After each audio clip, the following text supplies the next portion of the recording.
Happy Thursday, Non-Obvious Nation. We're back for another look at the most interesting and non-obvious stories of the week. And we had a little bit of a last-minute scramble this week. My original guest that I had scheduled, Francesca Gino, had to fill in and teach a class because she's a professor at Harvard, and that's what happens. But I have no shortage of content today. In fact, it turned out to be kind of the perfect moment because, as those of you who read my email newsletter every week know, and if you've been watching some of the things I've been posting on social media, it is Marketing Week this week. Hashtag Marketing Week. And as part of Marketing Week, I've teamed up with the American Marketing Association to bring together a bunch of interesting and visionary authors, marketing pioneers, and just fascinating people to talk about the future of marketing. And we're releasing a summit today online. And you'll see a number of different videos planned as part of that summit, including a live session at 2 o'clock today with the AMA president, Russ Klein. And leading out of that, we're going to have a lot of other sessions as well. And so I'm going to share a quick clip from one of the sessions as part of the sort of featured guest / recorded guest for today's show. So we're going to improvise a little bit, but I think it'll be good. I'm really, really excited about that. I'm excited about the event. And of course, I'm excited about all of the non-obvious stories that I want to share with you this week.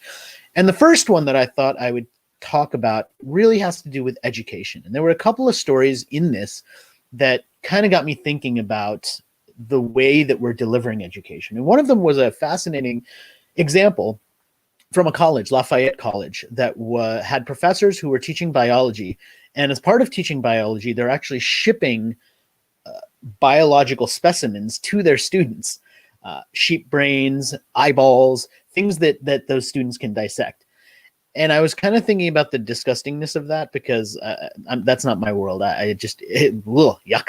But I can imagine that this is one of those ways to actually make that virtual learning experience slightly more engaging and interactive. And there was another kind of story that related to this that I was reading about teachers using Zoom. And anybody who has a kid in school right now, I mean, you know that Zoom has kind of become the default for a lot of the virtual learning. And one of the problems with Zoom is that it's really not made for that. It's kind of made for online training and webinars and just the professional world. And what was interesting about this article that I was reading from Fast Company was all of the things that teachers would fix in Zoom if they could. And some of them are just so blatantly obvious. I mean, imagine, this is really, really tough. I give credit and respect to any teacher who can teach kindergarten over Zoom. I mean, imagine that, right? Getting a bunch of 6-year-olds and trying to have them pay attention. But apparently one of the biggest problems, and I'm sure there are many problems with this, but like one of the biggest problems with teaching kindergarten over Zoom is the kids don't know when to or how to unmute themselves or mute themselves or know when they're on mute versus off mute. And obviously you can't have however number of 6-year-olds always off of mute because that would just be chaos. So people have to mute and unmute. And the number of times that all of us are in those meetings where, and you're like, dude, you're on mute. Like you got to go off of mute. But imagine like a 6-year-old trying to do that. And those buttons are really small. And the suggestion from the teachers, which is just so easy, is make that button bigger. Like make it easier to mute yourself and unmute yourself. And I know you can press the space bar and there's a couple of like tricks that eventually we learn with Zoom. And if you didn't know that, like, you know, the space bar allows you to mute and unmute. So that's cool. But how much easier could we make it for teachers in particular with some of the platforms, and how much is technology kind of standing in the way because we're using it for something it wasn't intended for? I mean, many of us have been in Zoom breakout meetings. And the thing about the breakout meetings is you take everyone, like let's say you have 20 people, you take like 5 people and you have 4 breakout rooms. But if you're the host, you have to join only one of them, right? You can't kind of view all of them. So imagine you're a teacher with a bunch of 6-year-olds and you put them into breakout rooms. Now, what are you going to do? You got to just like jump from one to the next, to the next, to the next. And so the other thing they ask for is like some sort of an overarching feature, right? The feature that it would allow them to see all of the different rooms. Such a good idea. So the sad part of this story was that probably Zoom has no roadmap to do any of these things because that's not a key market for them even though there's so many teachers trying to use Zoom in that way. So hopefully something else comes along that's able to solve those problems. But it was just one of those examples where technology is just unfortunately standing in the way of what these poor teachers are trying to accomplish. And hopefully we can fix that, because this virtual learning at least is going to be here for another 6 months at the minimum. And so this is pretty urgent to try and fix. And that story was really getting me thinking about that. Another non-obvious story that I wrote about this week was scientists realizing that the way that whales sing their songs indicates how their migration patterns are going to go. And so they started to actually kind of translate what whales were talking about. And at the same time that I was reading this story, I was starting to watch the new documentary on Netflix. This has kind of risen up into it might even be #1 right now, but it's in the top 10 at the moment. And it's the new documentary from Sir David Attenborough about the Earth. And it's sort of, I think one reviewer called it a love song to the Earth, which is a beautiful way of talking about it. But it's kind of this urgent call that we need to take care of the planet, which is pretty on brand for Sir David Attenborough. But combined with this idea that we can translate what whale songs mean, it just got me thinking, like, if technology and if the studies that we're doing allow us to actually interpret what animals are telling us, or at least saying to one another, like, that could be a whole other frontier to be able to help us better connect with the planet. And so, like, maybe that's too much of a leap. Maybe that's just like, dude, you've been watching too much science fiction with like the monkey thought translator. And like, look, I get that. Like, maybe I am watching too much science fiction, but it's kind of a cool thing to think about, that maybe we could just get a little bit better at doing this. And that would be such a nice result for the world. Another thing that I noticed myself, and it's funny that I actually saw an article about it this week, which is always interesting when you kind of notice something and then you're like, oh, somebody wrote about it. That's so cool. And then if you're a writer, your very next thought after that is, man, I should have written about it. Like, why didn't I? But this article talked about how so many of these streaming platforms have the word plus behind them. You know, Hulu Plus, ESPN Plus, all of them are sort of plus. And what that has come to mean for people is, okay, if it's a something plus, it must be a streaming service. And one way of seeing that is to say, look, that's just not very creative. I mean, you could name these things other things. Why do you always have to put a plus at the end of it? But the flip side of it is, when we put the plus there, people kind of know what it is. And when it comes to something new like streaming entertainment, which, I mean, it may not seem new because we've been watching this for a long time, but it's relatively new. And when it comes to something like streaming entertainment, I think that having that indication of what the plus means is actually a pretty good thing. I mean, we put E in front of something, and when we do that, you generally think it's e-commerce, right? Because it's e-store, it's e-whatever. And that's a good thing too. So sometimes, even though most of the time when I think about these things as a marketer, I'm like, you got to differentiate, you got to like figure out a new way of naming stuff. But sometimes going conventional and just sticking a plus at the end of it might actually be a good thing, because it at least indicates to people, like, what is this thing? What does it actually mean? Another non-obvious story this week that my good friend Henry Mason shared with me was about a robotic tattoo service. So 5G, T-Mobile was promoting their 5G service. And this, which is why this kind of robot is branded with their pink. So, you know, totally on brand, gotta say that. But this, there's a video for what they called in this promotion, the impossible tattoo. And the video kind of highlights how the tattoo artist tested this technology with T-Mobile to allow them to create this, this actual robot that creates the tattoo without pressing the needle in too hard to, you know, to hurt the skin. And so they had lots of unsuccessful tests with different vegetables. I think for some reason, this, I don't know if this is useful for anyone, but it seemed like the vegetable they had landed upon that mimicked human skin the best was the butternut squash. So just in case you ever need to know, the butternut squash is the stand-in for the human skin whenever they're doing technology like this. And look, some of you had actually emailed me after I shared this story to say, look, we've had like the Magic Pen for a long time, which was this like device that allowed authors to do remote book signings that I always wanted to use it, but I never quite managed to do it. But this was just fascinating because one of the things the article about it talked about was the implications of doing things like robotic surgery from remote, or all of these other things that could become possible if you allow for that amount of kind of pressure dexterity. I guess you could, maybe I invented a term, maybe that's actually the term, I don't know. But this idea that like you can control exactly how hard to press and like stuff that isn't available when you're just signing your name because it's not necessary. But in something like this, it's very delicate. You're dealing with kind of, real consequences if it doesn't work properly. And the more we can get that technology working, like the more interesting it could be. And so I just thought that was a really, really cool story.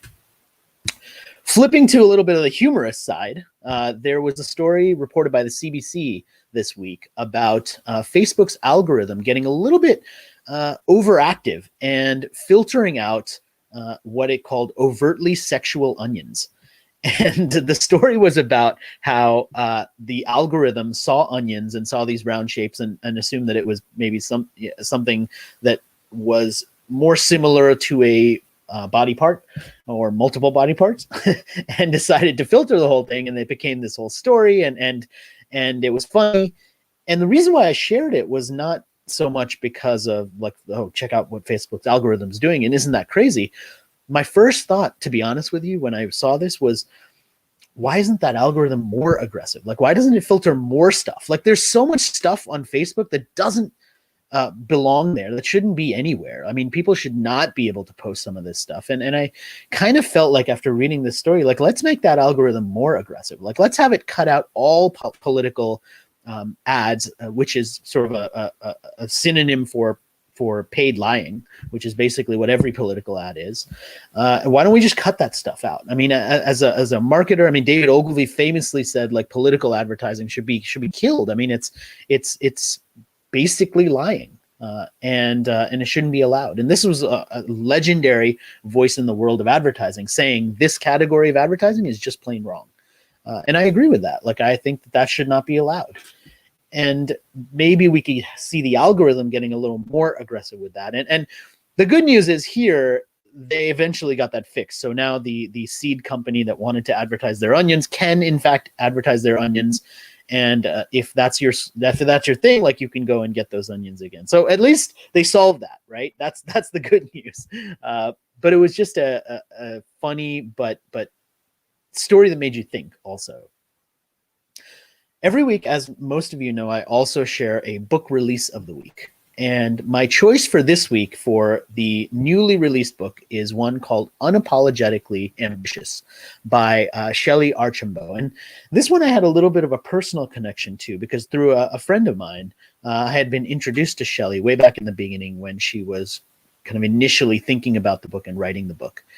And so sometimes I have this moment where I have heard about something, and in this case, it was kind of more than a year ago. And now the book's finally out this week. And so I got to go and read the book and check it out at the end stage. So I knew about it at the beginning stage, and then I got to check it out at the end stage. And I have to say, I mean, as I talked about in my email newsletter when I reviewed the book, I'm not typically one who enjoys memoirs. It's not really my personal preferred type of book to read, but she's just got such an interesting story. I mean, if you're not familiar with Shelley, she was one of the first African-American CEOs in Silicon Valley. And she just has this journey that she talks about to get to where she's been. And a title that really lives up to, I mean, the book really lives up to the title. And it's such an important message, because I think a lot of people feel like when they get to that point of being ambitious and of being driven, they have to apologize for it. And that's such a shame, because I think that this idea that we have to justify why we are ambitious, and I think maybe many people say that this is in some ways kind of more of a problem for women, who have to feel like they need to justify why they are so ambitious instead of just being ambitious. And I loved that the core message of this book was, own it. Like, if you're awesome, be awesome. Don't apologize for it. And that, to me, is a message that so many people could benefit from hearing. And so that's why I chose this as my choice for the non-obvious book release of the week. Highly recommend it. If you're not currently getting my email newsletter, please click on this link, or at least type it in, and check out the email newsletter. Every Thursday morning it comes out, and I share the most interesting and fascinating stories of the week, and that is the vibe for this email. It is a delight for me to put together every week, and I really enjoy it because it keeps me up to date on everything that's going on, and it allows me to share what is most interesting for me, at least in the moment. And so if you don't get that yet, please do subscribe. And as I mentioned, I have a slight departure from our usual format. So every week I typically do a live interview with a fascinating person. And this one is almost live because I just recorded this interview with Rebecca yesterday. So it's not too far off. And I did, as you'll see when I play the first part of this video, I did my best to recreate the situation. I'm wearing the same thing I was wearing yesterday, which is my simple black sweater. I didn't think, though, about this until just right now, that actually when I recorded it, I had my beard and then I shaved for my show today. So you're going to see a little bit of what in Hollywood I think they call a continuity problem, which is I do not have the beard here. And when I'm about to play this interview, I do, in fact, have a beard. So hopefully you can deal with that and it doesn't cause you any problems. And I'd like to just play the first few minutes of this interview that is going to go live a little bit later on today. So you are getting an advance sneak peek at a video that literally no one else has seen, almost no one else has seen, before it goes live as part of the AMA Virtual Summit today. So I'd like to play the video for you right now.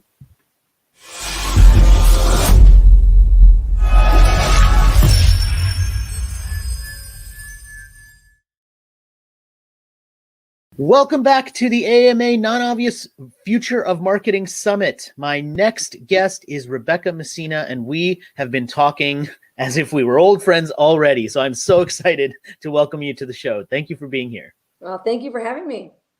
You are very welcome. And I thought that given your background, for people who don't know, I mean, you've been the chief marketing officer at many brands that we all recognize. You've been head of innovation, or at least driving a lot of innovation at Coca-Cola. You were chief marketing officer way back in the early days of Uber. You were at Beam Suntory, I suppose it is now. And you really were leading an entire marketing organization. And now you're at McKinsey and you're working with many different marketing leaders. And when we started to do some prep for this conversation, I thought an interesting place to start this kind of theme would be to get your take on this idea of essential versus non-essential. A lot of people have been talking about whether their jobs or their industry or what they sell is essential or not essential during the pandemic. And in some ways, they've kind of looked to the government to tell them whether it is or not, because there's criteria for that. And I wonder, when you think about marketing as an industry and as a field, has it become more essential? Has it become less essential? Is it going through this kind of crisis moment that some of us feel like it is? Or do you think it's as essential as it ever was? I mean, what's your take on that?